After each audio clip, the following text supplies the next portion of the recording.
মাননীয় অধ্যক্ষ মহোদয় এইখানে সেইখন ভাৰতবৰ্ষ মাননীয় অধ্যক্ষ মহোদয় যিখন ভাৰতবৰ্ষ বৰ্তমান সময় এগৰাকী ধৰ্ষণ কৰিলে মমবাতি জ্বলাই আৰু ধৰ্ষণকাৰীক গ্ৰেপ্তাৰ কৰিলে গাড়ীত জ্বলাই যিটো সমগ্ৰ ভাৰতবৰ্ষই মাননীয় অধ্যক্ষ মহোদয় ভূখণ্ড এইখন সৃষ্টি হৈছে সন্তাসবাদী যিটো সময়ত কেন্দ্ৰীয় চৰকাৰৰ ভূখণ্ডৰ বাবে এইখন ভাৰতবৰ্ষৰ এইখন উত্তৰ পূবৰ ঘনিষ্ঠ ভাৰতলৈ কেন্দ্ৰীয় চৰকাৰে ৰাজনীতি কৰি আছে তেনে সৈনিকসকল এজন কল্যাণকামী জাতীয়তাবাদী হিচাপে আবেগ আৰু যুক্তিৰ আধাৰত কৈ যুক্তিৰ উত্তৰত কৈ আজিৰ সমাজত উপস্থাপিত বিধেয়কখনক পূৰ্ণভাৱে সমৰ্থন জনাই সপক্ষৰ আসন গ্ৰহণ কৰিছোঁ আৰু উত্তৰ পূৰ্বাঞ্চলত হয় মাননীয় অধ্যক্ষ মহোদয় ভাৰতবৰ্ষৰ জাতিগত প্ৰক্ৰিয়াত আমাৰ প্ৰতিনিধিত্ব তুলনামূলকভাৱে কম যিটো সময় সন্মানী বক্তাসকলে সদনৰ মৰ্যাদাক লংঘন কৰি মাননীয় অধ্যক্ষ মহোদয় ভাৰতবৰ্ষৰ ৰাষ্ট্ৰীয় সংগীতটোকে ভুল কৰি প্ৰস্তাৱ কৰিলে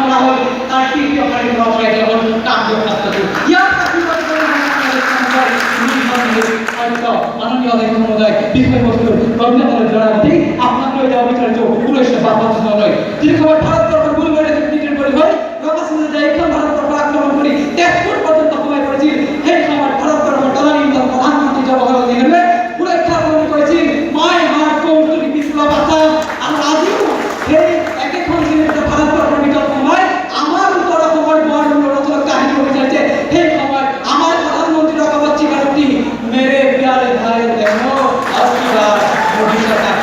মাননীয় অধ্যক্ষ মহোদয় উত্তর পূর্ববর্তী কেন্দ্রীয় সরকার দ্বারা মাননীয় অধ্যক্ষ মহোদয় আপনার বইটা লিখিত 1972 সালে 1915 সালে কিন্তু সময় একটা কেন্দ্রীয় বিশ্ববিদ্যালয় পরীক্ষা করা হবে ক্রান্তি করা হবে অপস্পন্দন অপনে রেজাল্ট যুবকে আর এই সকল কার্যক্রম করে হাজার বিরোধী কথা মানে বক্তা সকলে বিরোধী মত গ্রহণ করেছে মাননীয় অধ্যক্ষ মহোদয় ভারতবর্ষ জাতিগত গুলি বলে আমাদের বিষয়বস্তু গভীর করে তালিশ করতে হবে দেখা পাবো জাতিগত মানে হচ্ছে এক নীতি এক সত্তা এক পরম্পরারে মই ভারতের নিকট যুবমতা আমি তাকে ভারতের জাতিগত গুলি দেওয়া পারো দ্বিতীয়ত যদি চাও উত্তর পূর্বাঞ্চল যে অর্থাৎ উত্তর পূর্বাঞ্চল ভূখণ্ডের যুদ্ধের ডাক করে আমি উত্তর পূর্বাঞ্চলের খিলতে আমি দেওয়া পারো যদি আমি আটটা খবরের দিকে চাও আটটা খবরের দিকে ভারতবর্ষের যে জাতিগত রয়েছে সেই সময় কিন্তু জেনারেল ব্রহ্মপুত্র বাদ দিয়ে সেই সময় হিন্দু গঙ্গা যমুনা কিন্তু মর্যাদা প্রদান করেছে ভারতবর্ষের সংস্কৃত শুরু করার পরাও অতরা রাখা হয়েছে ব্রহ্মপুত্র মাননীয় অধ্যক্ষ মহোদয় রামায়ণ মহাভারত যদি আমি চাও তাহলে দেখা পাম রামায়ণ মহাভারত এই সমূহ ভারতবর্ষে উত্তর পূর্ব ঘোষণা করেছে কামরূপ বুলি আর উত্তর পূর্ব এই কামরূপ জনগণজি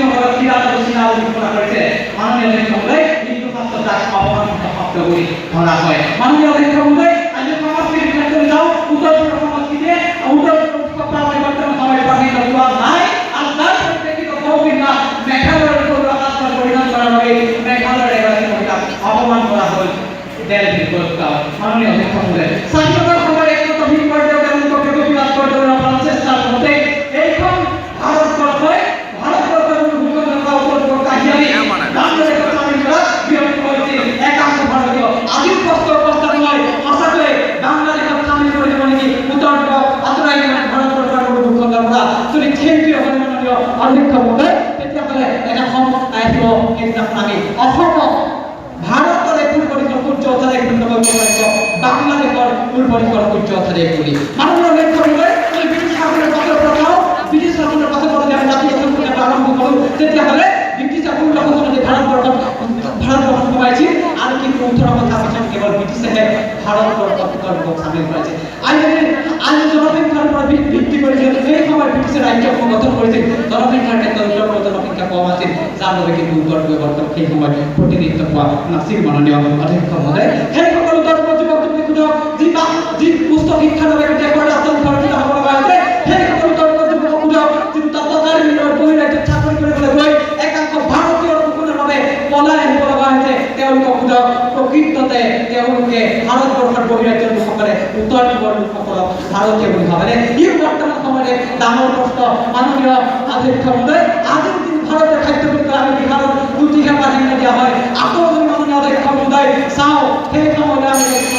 যারা আমি আপনার স্পষ্ট হও আজি কিন্তু উত্তৰ পূৰ্বাঞ্চলত আজি উত্তৰ পূৰ্বাঞ্চলত বিহাৰী পাঞ্জাবী সকলে নাগৰিকত্ব পাইছে আৰু তেওঁলোকে ইয়াত ব্যৱসায় আৰম্ভ কৰিছে কিন্তু আজি উত্তৰ পূৰ্বাঞ্চললৈকে বিহাৰ পাঞ্জাবী যাবলৈ মাননীয় মহোদয় যদি আজি আমি আজিৰ ধৰণত চকু মুদা কৰি উঠাব যদি আমি তেওঁলোকে প্ৰস্তাৱিত বিধেয়কখন আইনলৈ ৰূপান্তৰ নকৰোঁ তেতিয়াহ'লে এটা সময় আহিব যিদিনা ৰাষ্ট্ৰীয় নাগৰিক হওঁ অতিকৈ এইখন অসমত এই পাকিস্তানৰ পতাকা উত্তোলন হৈছিল ঠিক এনেদৰে এইখন অসমৰ চুকে কোনে ভাৰতবৰ্ষৰ ৰাষ্ট্ৰীয় সংগীতৰ পৰিৱৰ্তে মানি দিব আমাৰ সোণাৰ বাংলা আমি তোমাক ভালোবাসি ধন্যবাদ তুমি